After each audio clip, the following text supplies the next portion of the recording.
Hello guys, അപ്പോൾ ഇന്ന് ഈ ഒരു പച്ചക്കറിയൊക്കെ വെച്ചിട്ടൊരു മസാലക്കറിയാണ് ഉണ്ടാക്കുന്നത്. അപ്പോൾ ഈ മസാലപ്പൊടിൻ്റെ കൂട്ടത്തിൽ ഞാൻ സാമ്പാർ പൊടി ഇടുന്നുണ്ട്. അപ്പോൾ വേണമെങ്കിൽ നമുക്ക് സാമ്പാറെന്നും പറയാം. പക്ഷേ ടേസ്റ്റ് ചെയ്ത് നോക്കിയാൽ കേട്ടോ അത് മസാലക്കറിയിൽ പെടുത്തണോ സാമ്പാർ കറിയിൽ പെടുത്തണോ എന്നുള്ളത് അറിയാം.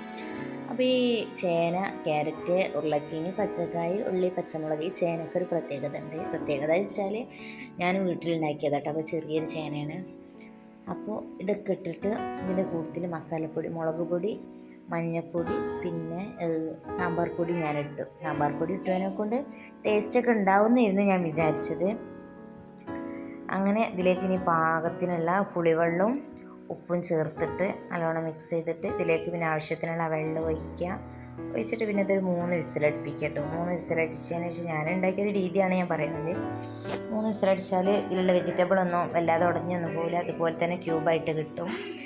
അപ്പോൾ പിന്നെ വിസിലൊക്കെ അടിച്ച് ഫ്ലെയിം ഓഫാക്കിയതിന് ശേഷം നമ്മൾ ഇന്ന് തിളപ്പിക്കുന്ന ടൈമിൽ ഇതിലേക്ക് ഒരു തക്കാളി ഒന്ന് കട്ട് ചെയ്ത് ഇട്ടെടുത്താൽ പിന്നെ അത്ര മതി. പിന്നെ ഇതിലേക്ക് നമ്മൾ വറവിടേണ്ട ഒരാവശ്യമാണ്. വറവിടുക കടുക്, പിന്നെന്താ ചുവന്നമുളകും കറിവേപ്പിലയും വറവിട്ടതാണ്. അപ്പോൾ പെട്ടെന്ന് പണിയൊക്കെ കഴിഞ്ഞു. അപ്പോൾ അത് ഞാൻ കഴിച്ച് വയ്ക്കുന്നു ഭക്ഷണം. പിന്നെ ഉച്ചക്കിലെ ചോറിൻ്റെ കൂട്ടത്തിൽ കേട്ടോ. വെച്ചാൽ സാമ്പാർ പൊടിക്ക് ഒരു മണവും ചുവയില്ലാത്തതിനെ കൊണ്ട് അതിൻ്റെ ഒരു ടേസ്റ്റ് കിട്ടിയില്ല. പിന്നെ വേറെ കുഴപ്പമില്ല, മസാലക്കറിയിലേ കൂട്ടാൻ പറ്റുള്ളൂ ഇത്.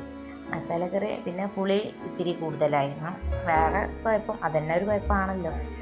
അപ്പം അങ്ങനെ പിന്നെ ഒരു ചെറിയൊരു സദ്യ ഉണ്ടാക്കിയിരുന്നു ഞാൻ അന്ന് മക്കൾക്ക് സ്കൂളിലേക്ക് കൂട്ടുകറി ഉണ്ടാക്കിയ ദിവസം. അപ്പം അതിനെക്കൊണ്ട് എല്ലാം കൂടെ കൂട്ടിയപ്പോൾ നല്ല ടേസ്റ്റ് ഉണ്ടായിരുന്നു. അപ്പോൾ ഇങ്ങനെയൊക്കെയാണ് കേട്ടോ എൻ്റെ ഒരു തട്ടിക്കൂട്ട് മസാല സാമ്പാർ കറി. ഞാനിട്ടൊരു പേരാണിത്. അപ്പോൾ എന്തായാലും വീഡിയോ ഒക്കെ എല്ലാവർക്കും ഇഷ്ടപ്പെട്ടിട്ടുണ്ടെന്ന് വിചാരിക്കുന്നു. ഇഷ്ടപ്പെട്ടാൽ ലൈക്കും ഷെയറും സബ്സ്ക്രൈബും ആദ്യം കാണുന്നവർ സബ്സ്ക്രൈബ് ചെയ്യുക. അപ്പോൾ വീഡിയോ ഒക്കെ എത്ര ഉള്ളൂ.